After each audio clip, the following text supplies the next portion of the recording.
back to the channel, everyone. We are back here today. I'm back sitting at my desk.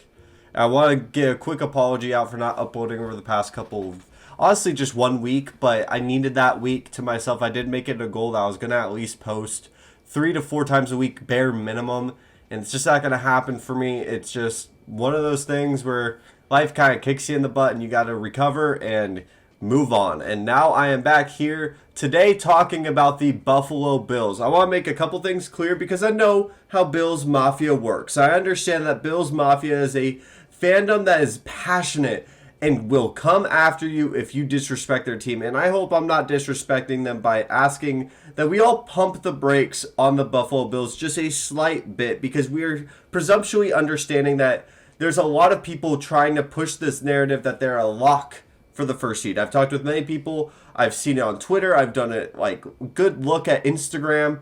Everyone pretty much assumes that this team's going to be the number 1 overall seed in the AFC, a stacked AFC, I must add. And I want to say, yes, I think they're going to be a damn good team. I think they could be a top 3 seed easily. They could easily get the number 1 seed. But I'm not thinking they're as much of a lock as people are expecting. There's a couple of concerns with this overall roster that I think are being glanced over just because of the greatness that we saw when we last saw this team play. Not to mention, some of their draft picks were very highly touted or seen as very good players by the fans. I'm not as high as some of them as other people are. Not to mention, you got Von Miller on a massive contract, which is kind of seen as a contract of go get a ring, and that's all that matters. Worry about the money later. They're kind of taking the route that the Rams have been taking, where they just pay anybody whatever you need. We'll deal with the money at the later point. We just want to get that ring, and it seems that Von Miller is going to try to go get back-to-back rings, which is already super difficult for someone at his age, and I am a huge Von Miller fan. I love Von Miller. He's one of my favorite Aggies of all time. I am an A&M fan at heart, so Von Miller holds a very soft spot in my heart, and I want him to go get as many rings as possible to prove that he's one of the best edge rushers of all time. But I think the Buffalo Bills have some concerning holes on their roster. I'm going to analyze a couple of them, and I hope if you are a Bills fan watching this, we haven't talked about NFL on this channel in a very long time, probably since May 12th, almost a month, guys.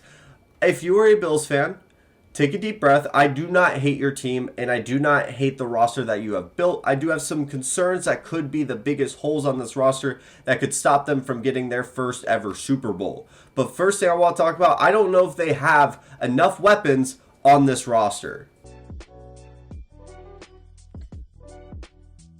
And I mean that from a sense of you are banking a lot on some younger players to truly step up, which I understand you'd hope for. A lot of these guys that they drafted, you want them to develop and continue to get better, and that's completely understandable.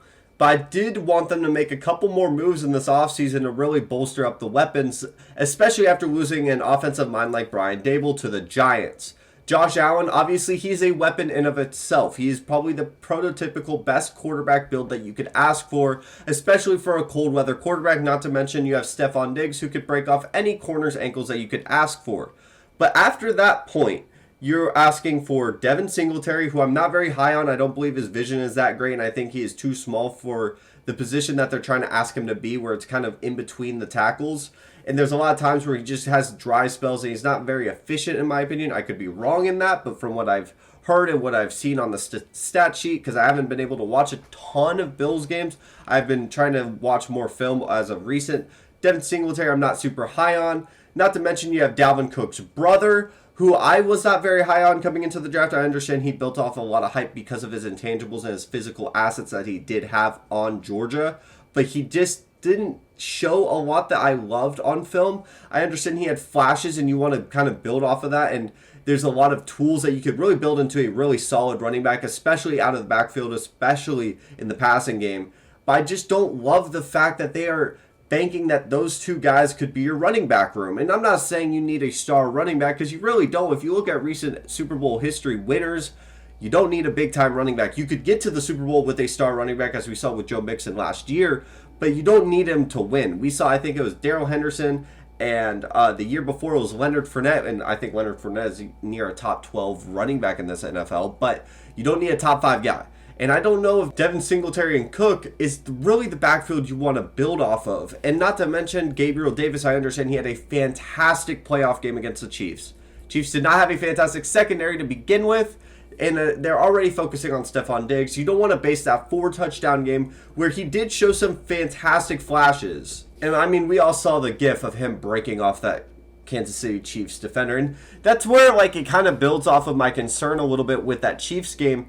It's a weird thing that I've noticed with a lot of fans, and it's something that I fall susceptible to. And if you want to call it recency bias, I mean, sure, it's the most recent game.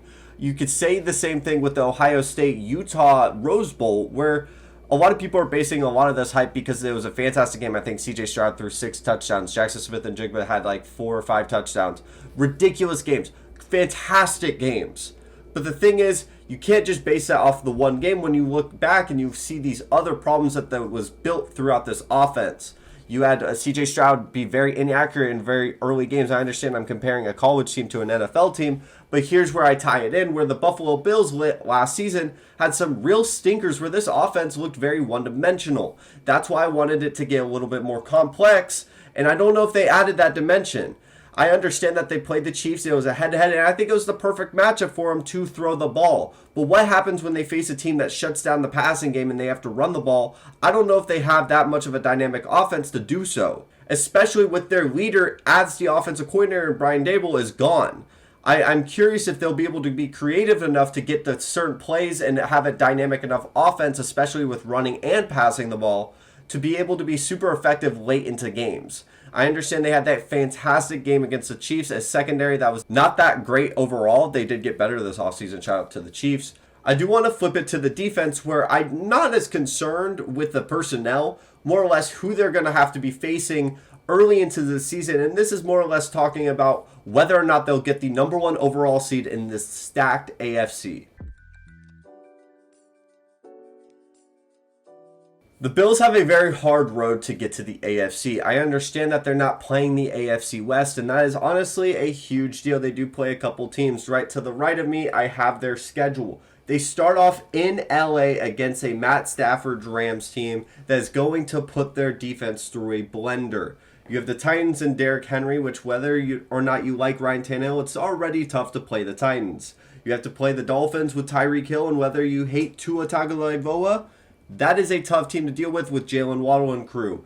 Baltimore Ravens, Lamar Jackson, Pittsburgh Steelers, you get a break on offense. You go into Kansas City, once again, you go into a bye, you play the Packers. I'm going through this entire roster, and you see a lot of offensive talent that they have to deal with. Now, the good plus is towards the end of their back half of the season, I expect them to get a lot of momentum as they're playing a lot less talented offensive teams, and they're going to be able to build off that and really go into the playoffs really strong. I'm just setting that expectation. I would not know if they're going to be able to play strong enough early enough in the season as they have struggled in previous seasons very early on. A lot of people had a dark horse pick the Bills to go to the Super Bowl last year. I was one of them, and a lot of hype between Josh Allen being MVP early on. He struggled. That has just seemed to be a consistent thing with Josh Allen as he builds up more momentum going into the later half of the years. That is why I'm saying if they do struggle in a very tough first half matchups with Kansas City, Pittsburgh, I would call Miami in Miami a very tough matchup as well. You play the Packers, you play the Rams in LA. These are all very difficult matchups early on into their season, and they also get their bye very early on, which is something that you don't love to see with some of the older talent that they brought in, such as Von Miller. And with all of this being said, I still think they can make the Super Bowl. I just don't know if there is a reason why. I'm looking at like when they get into the playoff picture and we get to that point, what would be a reason why they would lose a playoff game? What would be their Achilles heel that can be fixed? Honestly, why not go get an OBJ? Later half in the year, you get a dynamic guy that can stretch the field even more. I do think that they could benefit from having another weapon.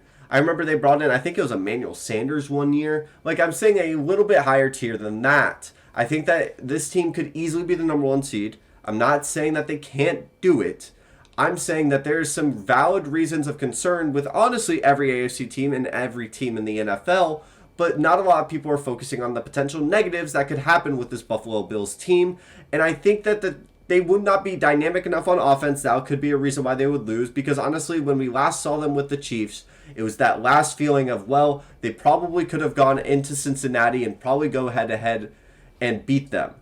I don't know if that would have been a guarantee. I think Cincinnati could have been more physical than them.